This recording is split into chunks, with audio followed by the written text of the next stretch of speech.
Hey y'all, I am finally back home out of the hospital, and first, before I go into details about what landed me in the hospital, I want to show y'all what I got in the mail today from Joanna, J to the Anna, on YouTube, and it tickled me. She sent me this for my birthday. It's a keychain. I love coffee because y'all know how I feel about coffee, and there's a little blingy cup of coffee on it. Isn't that cute? And my birthday card. This cracked me and my husband up. It's your birthday, and a little bird told me how old you are, but don't worry. See the little kitty cat and the bird?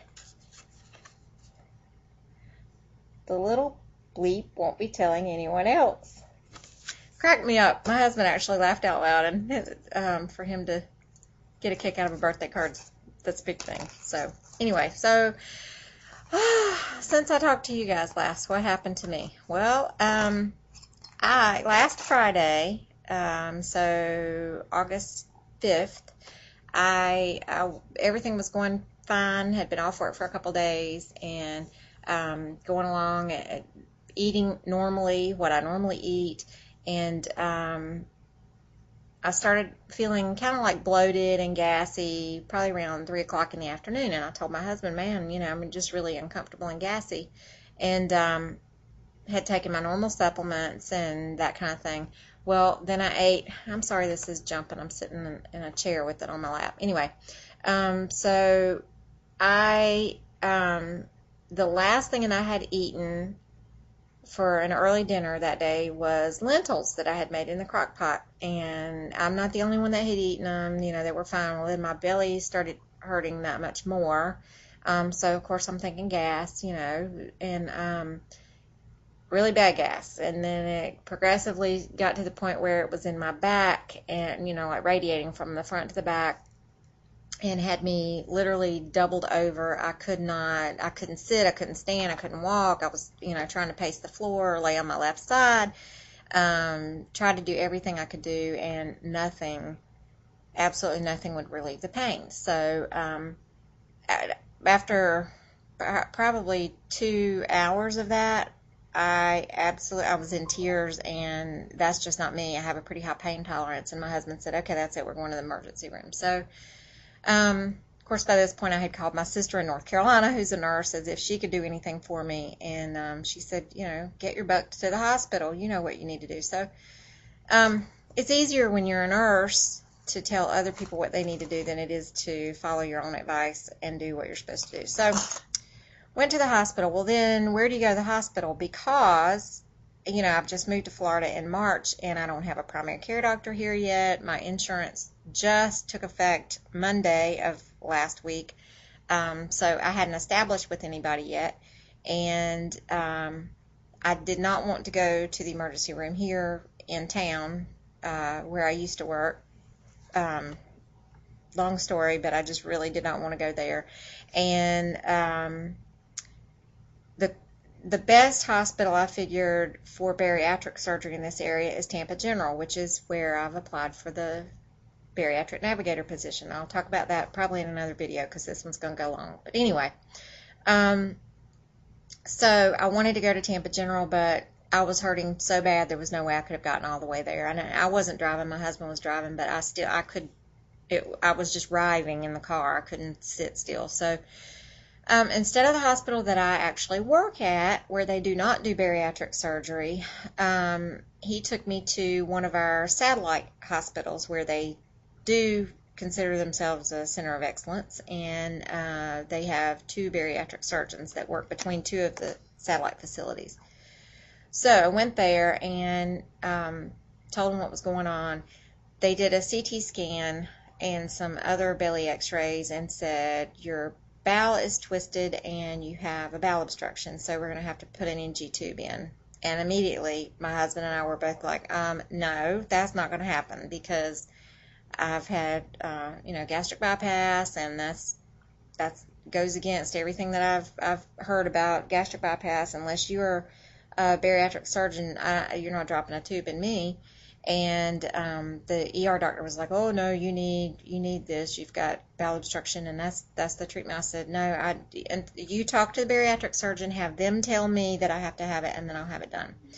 So we went round and round about that for a little bit, and then they came back. He had consulted the bariatric surgeon. The bariatric surgeon said, "Oh no, she doesn't have to have an NG tube. We're not going to do that." But they did admit me.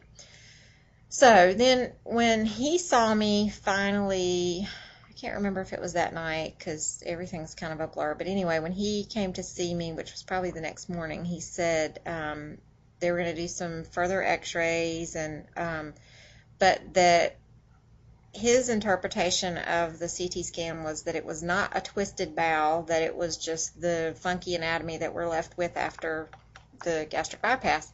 I'm sorry the color's so bad on this. My front window is open and it's kind of overcast and bright. Anyway, so back to my story. Bowel was not twisted, but there was a bowel obstruction. They did tons of x-rays. I'm surprised I'm not glowing.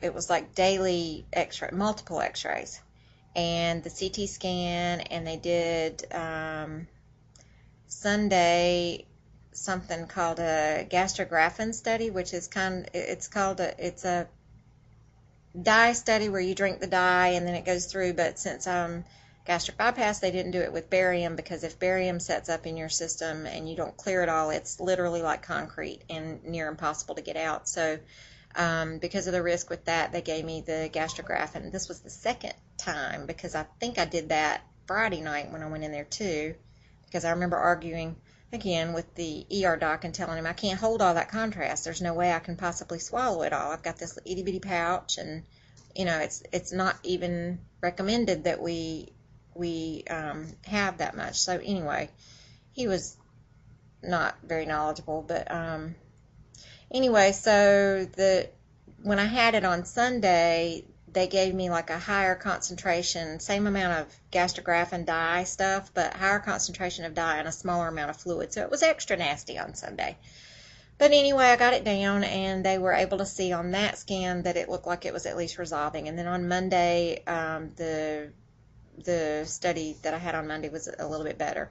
Yesterday they did, so today's Wednesday. Yesterday they did an EGD, and that's where you swallow the scope and they go down. And my bariatric surgeon in North Carolina does not recommend that they do those, because what they're looking for, the part of your colon that they're actually looking for the obstruction in, is further downstream than they can actually get to with the EGD unless they're very skilled at it. And this GI guy, before I had it done, I talked to him. I said, I'm really kind of worried about this whole procedure, and I don't want a perforation on top of the other stuff that's going on with me. So what exactly are you going to be looking for? And he said, no, I'm just going to barely go into your pouch, look around in there, make sure that there's no ulceration in there and that your pouch is okay. I'm not going to go any further than that. And so that made me comfortable enough to let him do that. So I did, and that was a pretty simple procedure. I basically went into the endoscopy suite, and they knocked me out with the propofol, which is the Michael Jackson drug that he OD'd on, and within a couple of seconds of having that in my IV, I was knocked out. I had this little plastic thing in my mouth that I wish they had put in after I was asleep, because I was already extremely nervous. But so I'm laying there with knowing that, oh my God, they're really about to stick this scope down my throat. But I was knocked out, and then next thing I knew, I was awake. So it only took about 5 minutes. It took longer to get me to sleep and all of that than it took to actually do the study. But the results of that were that I did not have any ulcerations in my pouch, and the pouch looked fine. He was supposed to give me some copies of the pictures that he took, but evidently we bypassed that. And of course, I was still groggy-headed afterwards, so I forgot to ask a second time for my copies. But anyway, the good news was that I did not have an ulcer in my pouch, and that looked good. So what the bariatric surgeon thinks happened was that I had also, Friday, I had eaten some jicama. I had watched Rocky Berrigan's video about jicama chips and tried to make those for the second time, and ate some of those. So I'd probably had those twice last week. And I had eaten those lentils. I had taken my fiber gummies. I eat a high fiber diet anyway, and fiber does one or two things, folks. Fiber either gives you diarrhea, and if you take too much fiber, you will go and go and go, or fiber constipates you.